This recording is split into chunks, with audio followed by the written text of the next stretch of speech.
Alors, tout d'abord, je tiens à présenter les félicitations de Madame la représentante, Dr Bigdeli Mariam, qui tenait à être présente, mais en raison d'un empêchement, elle n'a pas pu être présente aujourd'hui. Alors, je vais présenter un aperçu sur les orientations stratégiques de l'Organisation mondiale de la santé en général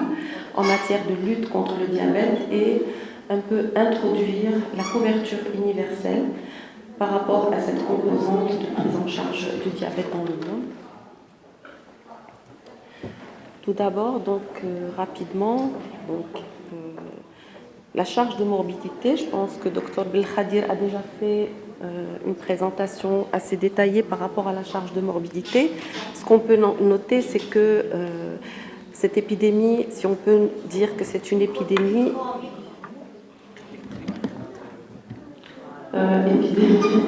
de diabète, alors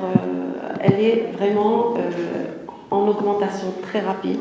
On note des chiffres qui sont alarmants et une augmentation rapide de 1980 à 2014. Donc on note que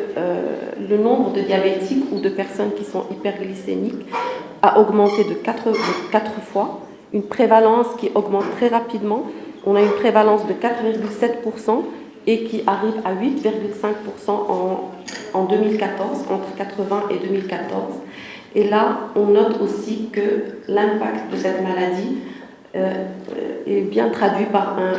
un nombre de décès qui est très important et qui a augmenté très rapidement. Donc,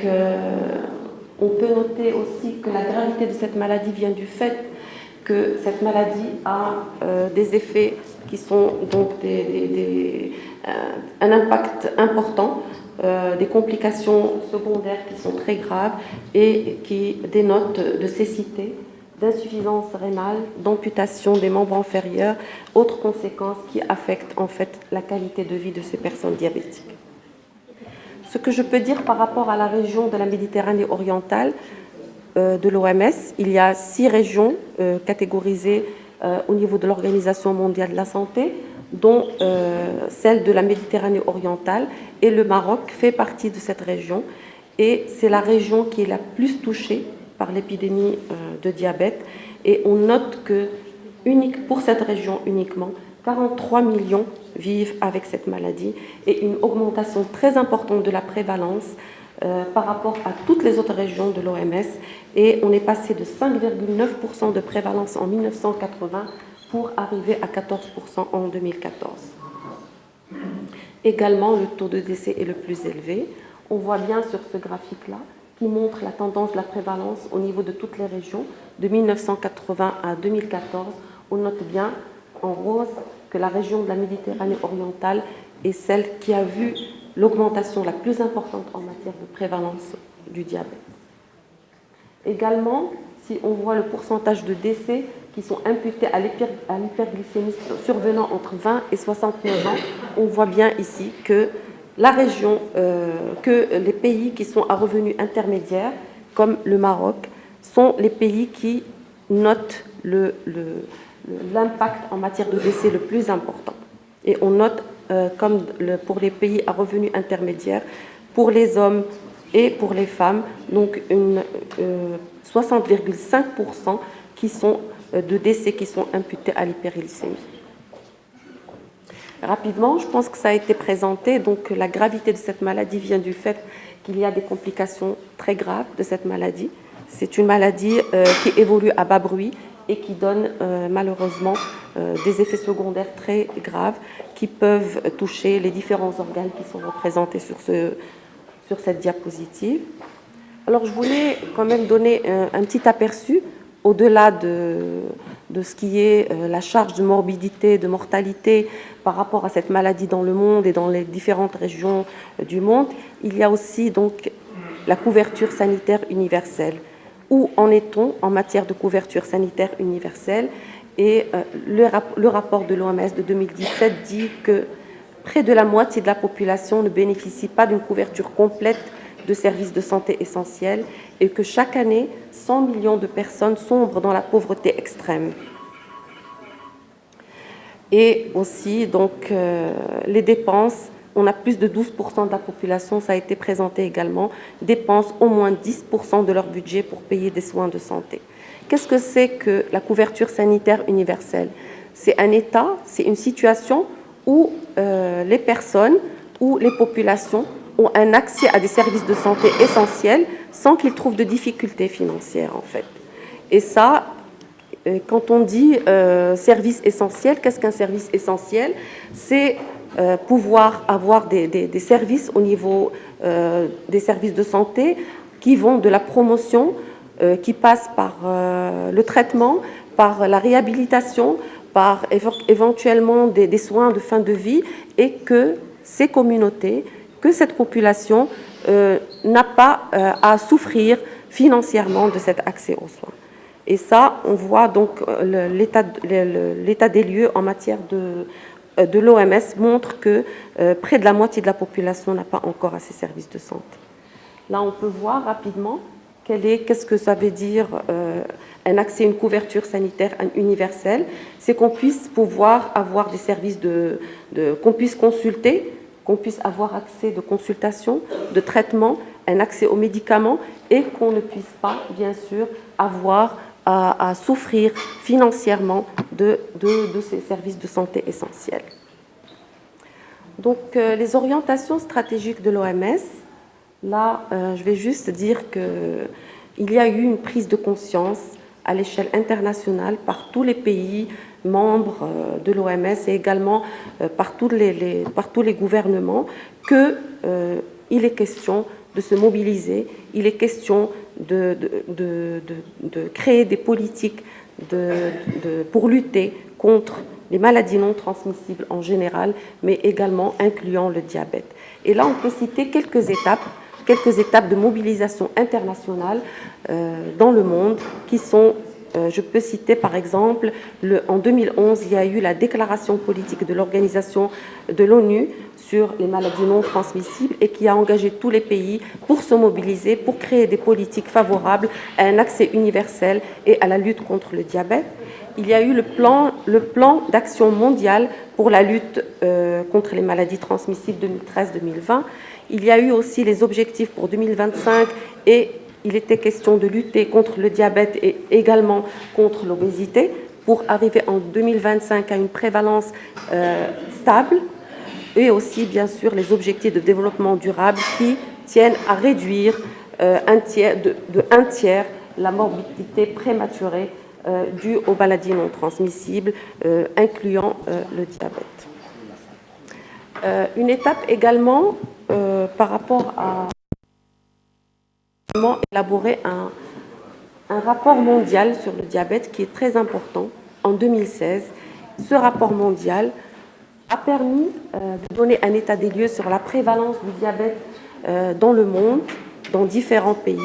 dans tous les États membres, de pouvoir un peu établir une évaluation sur la mortalité prématurée, de pouvoir faire également une évaluation sur les mesures et les pouvoirs publics pour retenir et maîtriser tout ce qui est diabète. Et à partir de cet état des lieux qui a été fait, donc à travers cet état des lieux, de cette étude un peu globale, mondiale, de tous les pays et sur toutes les composantes de la prise en charge du diabète, donc elle a pu élaborer une vision stratégique pour atteindre les objectifs qui sont fixés dans le cadre des ODD d'ici 2030. Donc alors je vais, en me basant sur ce rapport mondial, en me basant sur les différents plans qui sont élaborés, sur les différents engagements des différents pays, je vais présenter un peu donc la vision de l'OMS par rapport à comment lutter contre cette maladie à travers le monde et comment orienter les différentes politiques des différents pays pour atteindre aussi bien la diminution ou alors au moins la stabilité de cette prévalence ou de cette maladie dans le monde, mais également pouvoir assurer un accès universel à ces malades ou même à ces populations qui sont sujettes à développer éventuellement le diabète. Donc tout d'abord, c'est à un très haut niveau, permettre aux pays d'engager un dialogue politique et être en mesure d'assurer un leadership au niveau national pour chaque pays. C'est d'abord qu'il y ait un engagement vraiment politique à haut niveau, que tous les gouvernements soient sensibilisés à cette problématique, que tous les intervenants en matière de lutte contre le diabète, puisqu'il s'agit d'une prise en charge multisectorielle, puissent être engagés dans un même processus de mise en place de stratégies qui sont efficientes. Et là, on voit que ça peut se faire à travers la mise en place de comités ou de commissions multisectorielles, bien sûr en s'assurant d'une allocation de ressources adéquate à la demande, de mettre en place, bien sûr, des plaidoyers en faveur d'une riposte qui soit intégrée à toutes les maladies non transmissibles, en incluant, bien sûr, le diabète. Donc, il s'agit d'un engagement politique, mais également, il faudrait essayer de renforcer les capacités des ministères de la Santé pour que le ministère de la Santé puisse jouer un rôle de leadership efficace, bien sûr, en collaboration avec l'ensemble des secteurs et la société civile. Il faut également que ces plans qui seront élaborés soient détaillés et qu'il y ait des cibles bien décrites, bien étudiées, qui soient fixées, et également des indicateurs nationaux qui soient mesurés et évalués pour qu'on puisse vraiment être en mesure de mesurer les responsabilités et la redevabilité des différents gouvernements. Il s'agit également, bien sûr, de mettre en place des politiques et des plans nationaux de lutte contre le diabète qui soient bien évidemment chiffrés, financés et mis en œuvre, et la mise en œuvre d'un système de suivi-évaluation qui puisse être en mesure de mesurer les progrès. Alors, donc ça, c'est un domaine qui est c'est une entité qui est très importante et qui, à partir de là, les interventions que je vais détailler découlent bien sûr de ces plans d'action, mais il faudrait que l'on puisse un peu juste avoir une idée sur les différentes entités qui sont très importantes, qui font partie des services qui seront offerts pour lutter contre cette maladie. Donc la prévention. La prévention de cette maladie, en fait, c'est une prévention qui doit être intégrée dans tout ce qui est maladie non transmissible, parce qu'il y a beaucoup de facteurs de risque qui sont en commun à toutes les maladies transmissibles et qu'il faut lutter contre ces facteurs de risque. Il faut, comme ça a été présenté également, le surpoids et l'obésité sont un facteur très très important de cette maladie et il faut vraiment mettre en place des activités de prévention qui visent essentiellement le surpoids et l'obésité, qui visent une alimentation qui soit saine. Il faut également promouvoir l'allaitement du sein et créer des environnements propices à l'activité physique. Toutes ces entités doivent faire partie des politiques, doivent faire partie des actions de programmation au niveau gouvernemental national. Et donc, il faut dire aussi que la mise en place de ces activités de prévention contre certains facteurs de risque qui sont essentiels comme l'obésité nécessite également un accompagnement aussi bien de politique fiscale, de législation et de modification de l'environnement qui peuvent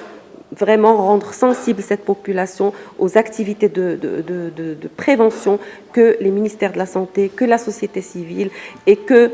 toute la population met en œuvre.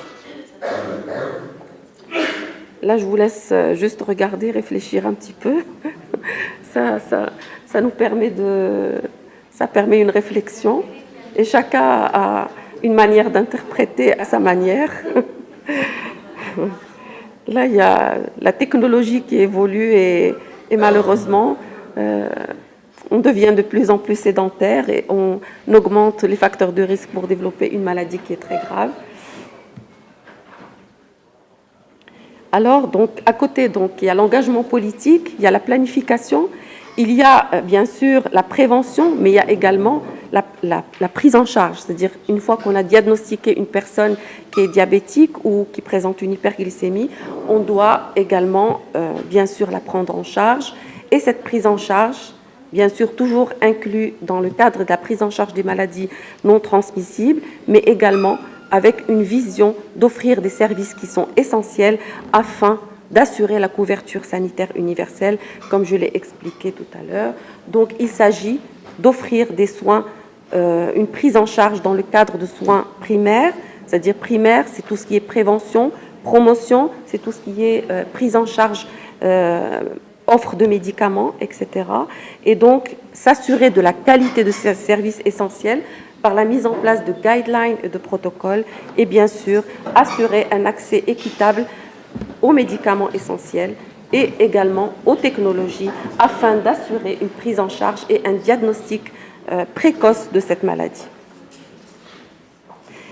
Donc, renforcer et promouvoir les pratiques d'autocontrôle, d'auto-soins et de contrôle qui soient réguliers afin de dépister précocement et aussi bien la maladie que les complications et bien sûr assurer un suivi et une évaluation de toutes les prestations qui sont offertes et éventuellement par l'établissement d'un registre de diabète.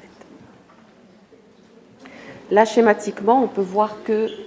qui dit couverture sanitaire universelle dit aussi donc offrir des soins dans le cadre de soins de santé primaire, offrir des soins continus, promouvoir l'auto-soin et tout ce qui est l'accès équitable aux médicaments, aux technologies, c'est pouvoir assurer la qualité de soins par la mise en place de guidelines et de procédures et bien sûr assurer un suivi et évaluation de toutes ces prestations. Donc, la prise en charge, il faut dire aussi qu'il y a un domaine très important qui permet de renforcer tous les autres domaines, aussi bien l'engagement politique que tout ce qui est mesures de prévention, que tout ce qui est mesures de prise en charge, c'est bien sûr assurer la recherche et le développement de la qualité. C'est permettre de faire des recherches en matière de facteurs de risque, aussi bien sur le diabète de type 1 que le diabète de type 2, de faire des recherches en matière et évaluer tout ce qui est intervention innovante sur la promotion de l'activité physique et également des évaluations sur les effets des modifications environnementales et faire de la recherche, des évaluations programmatiques afin d'évaluer les programmes et de réadapter tout ce qui est stratégie nationale en matière de lutte contre le diabète. Donc, je viens à la fin pour faire une conclusion et dire que il faut que la lutte contre le diabète soit relevée à un rang de priorité qui est accordé aussi bien aux maladies non transmissibles. Donc vraiment, il faut que les gouvernements prennent conscience du rôle très important d'une prise en charge multisectorielle, gouvernementale, incluant toutes les instances qui sont concernées pour vraiment assurer un accès universel et mettre en place des plans nationaux multisectoriels qui soient efficients et qui puissent être redevables par rapport aux résultats qui sont attendus. Il faut bien sûr s'assurer que ces plans puissent inclure tout ce qui est réduction de l'exposition aux facteurs de risque. Essentiellement pour le diabète, c'est l'obésité, c'est tout ce qui est renforcement de l'activité physique et la mise en place d'environnements qui répondent en fait à la promotion de cette activité physique et s'assurer que la prise en charge du diabète se fait dans le cadre de l'offre de soins de l'ensemble des services essentiels, incluant bien sûr la couverture sanitaire universelle. Et en dernier, donc, comme je l'ai dit, il faut promouvoir les activités de recherche et de développement de qualité afin de renforcer toutes les politiques pour avoir une évidence scientifique qui permet d'évaluer les progrès et de réajuster tout ce qui est programme de lutte contre le diabète. Et je vous remercie.